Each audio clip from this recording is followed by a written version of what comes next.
ദേവരഥ സംഗമത്തിനായുള്ള കാത്തിരിപ്പിലാണ്. കഴിഞ്ഞ 10 നാളുകളായി അവിടെ ഉത്സവം നടക്കുകയായിരുന്നു. നവംബർ 6 മുതൽ 16 വരെ നടക്കുന്ന ഉത്സവം.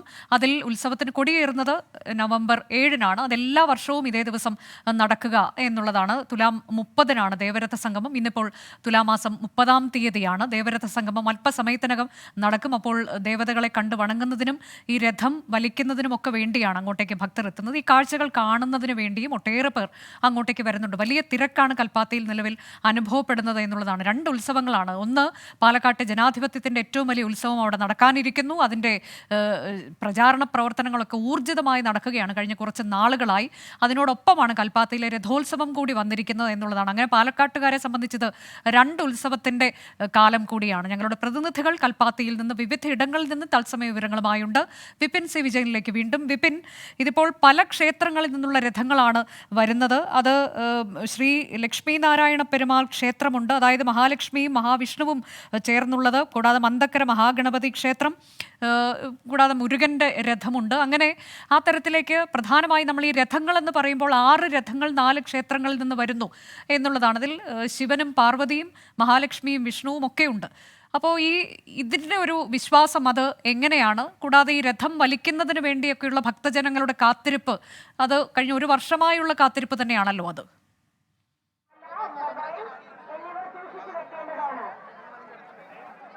അതെ, എല്ലാ ദിവസവും ക്ഷേത്രങ്ങളിലെത്തി ഇവിടുത്തെ ഭക്തർ തൊഴുന്നതാണ്.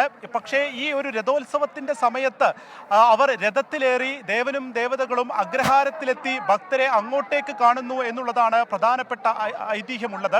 അങ്ങനെ അനുഗ്രഹം ചൊരിയുന്നു എന്നുള്ളതാണ് ഐതിഹ്യം. ആ വിശ്വാസമാണ് ഇപ്പോൾ, ആ ഒരു വിശ്വാസത്തിൽ അർപ്പിച്ചുകൊണ്ടാണ് ഇപ്പോൾ 10,000-കണക്കിന് ആളുകൾ ഇവിടേക്ക് വരുന്നത്. മറ്റു ദേശങ്ങളിൽ നിന്നടക്കം കുടുംബ വീടുകളിലേക്ക് ഒക്കെ വരുന്നത് ഈ ഒരു അനുഗ്രഹം നേടാനു വേണ്ടിയാണ്. ഇപ്പോൾ കോട്ടക്കൽ നിന്ന് വന്നിട്ടുള്ള ഒരു ആളുകൾ കൂടി ചേരുന്നുണ്ട്. മലപ്പുറം കോട്ടക്കലിൽ ഇതൊരു വലിയൊരു അനുഗ്രഹമായിട്ടാണ് തോന്നുന്നത്. ജീവിതത്തിൽ ആദ്യമായിട്ടാണ് ഇവിടെ വരുന്നത്. ഏറ്റവും വലിയ മഹാഭാഗ്യമായിട്ടാണ്. ഞാൻ ആഗ്രഹിച്ചു, അതുവരെ സാധിക്കും. എൻ്റെ ആങ്ങളെ കാരനാണ് വരാൻ സാധിച്ചത്. അവന്റെ എല്ലാ ഗുണവും അവനെ കിട്ടട്ടെ. ക്ഷേത്രത്തിലൊക്കെ കുറേ സ്ഥലത്ത് പോയിട്ടാ വരുന്നത്. ചന്ദനൊക്കെ കണ്ടപ്പോ എനിക്ക് തോന്നി അത്യാവശ്യം കുറച്ച് ഭക്തിയൊക്കെ ഉണ്ട്. രാവിലെ എത്തിയോ? രാവിലെ രഥം ഉത്സവം കഴിഞ്ഞിട്ടല്ലേ? അതെ അതെ, സംഗമം കൂടി കണ്ടിട്ട്. അതെ അതെ. വലിക്കാൻ കൂടുവോ? വലിക്കണം ആഗ്രഹം വലിക്കണം, സഹായിക്കട്ടെ അല്ലേ? അതെ അതെ, പോവാൻ തോന്നുന്നില്ല.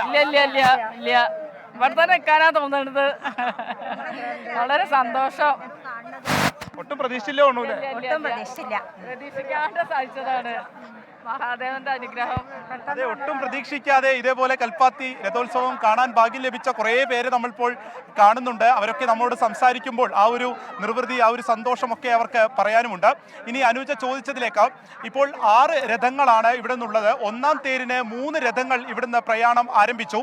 അത് ഈ ഒരു കുണ്ടമ്പലം എന്നറിയപ്പെടുന്ന ഇതാണ് പ്രധാനപ്പെട്ട ക്ഷേത്രമുള്ളത്. ഇവിടെ നിന്നായിരുന്നു 3 രഥങ്ങൾ പുറപ്പെട്ടത്. ഈ 3 രഥത്തിൽ 1 ശിവപാർവതിമാരുടെ രഥം, 2 സുബ്രഹ്മണ്യന്റെ രഥം, 3 ഗണപതിയുടെ രഥം, ഇങ്ങനെ 3 രഥങ്ങളാണ് ഉണ്ടായിരുന്നത്.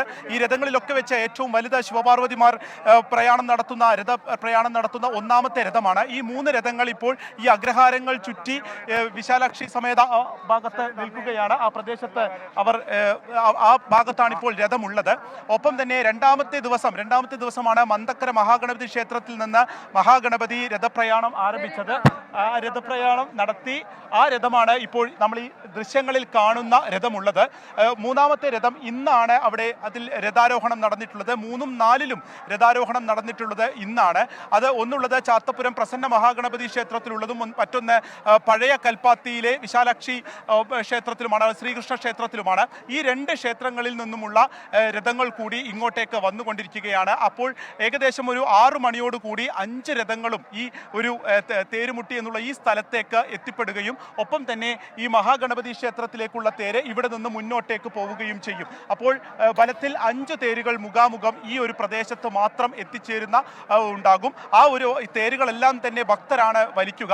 ഏറ്റവും വലിയ തേരെന്ന് ഞാൻ നേരത്തെ പറഞ്ഞിട്ടുള്ള ആ ശിവപാർവതിമാരുടെ തേര് മാത്രം മുന്നോട്ട് പോകുന്നതിന് വേണ്ടി ഒരു ആനയുടെ ഒരു ഒന്നുണ്ടാവും. മറ്റേ എല്ലാ തേരുകളും ഭക്തർ മാത്രമാണ് വലിക്കുക. അപ്പോൾ അതിലാണ് കഴിഞ്ഞ ദിവസം നമ്മൾ കണ്ടതുപോലെ തന്നെ രാഷ്ട്രീയ നേതാക്കളും ഒപ്പം സ്ഥാനാർത്ഥികളും ഒക്കെ ആഞ്ഞു വലിക്കുന്നതൊക്കെ നമ്മൾ കണ്ടിരുന്നു. ഇപ്പോൾ ആ തേര് വലിക്കുന്നതിനും ഒപ്പം തന്നെ കാണുന്നതിനും കാണുന്നതിനും വേണ്ടിയാണ് ലക്ഷോപലക്ഷം ആളുകൾ കൽപ്പാത്തിയിലേക്ക് എത്തിക്കൊണ്ടിരിക്കുന്നത്. ഇവിടുത്തെ ആളുകളൊക്കെ ആയിട്ട് സംസാരിക്കുമ്പോൾ കഴിഞ്ഞ തവണത്തേതിനേക്കാളും ഇരട്ടി തിരക്ക് ഇപ്രാവശ്യം ഉണ്ട് എന്ന് തന്നെയാണ് അവരൊക്കെ പറയുന്നത്. നിങ്ങൾ എവിടുന്നാ വരുന്നേ? ഞാൻ തൃശ്ശൂർ കൽപ്പാത്തി ഉത്സവം കാണാനായിട്ട് തന്നെ വന്നതാണ്. ആദ്യമായിട്ടാണ് ആദ്യം ഒരു തവണ വന്നിട്ടുണ്ടായിരുന്നു. നമുക്ക് അവിടെ തൃശ്ശൂർ പൂരം, പാലക്കാടിന് കൽപ്പാത്തി ഉത്സവം, രഥോത്സവം അല്ലേ? അതെ, രണ്ടും വളരെ മനോഹരമാണ് ശരിക്കും. തൃശ്ശൂർ പൂരായാലും ഇതായാലും കണ്ടപ്പോ എന്ത് തോന്നുന്നു? രഥമൊക്കെ ഉണ്ട്, വളരെ രസകരമായിട്ടുള്ള ഒരു ഉത്സവം. വന്ന് കണ്ടില്ലെങ്കിൽ ഒരു നഷ്ടമായിരുന്നു തോന്നുന്നു. നമ്മുടെ ഫ്രണ്ട്സുകളൊക്കെ ഉണ്ട്, നമ്മളത് കാണാനായിട്ട് ഫ്രണ്ട്സിനൊക്കെ ഒപ്പം അങ്ങ് പോന്നു. അതെ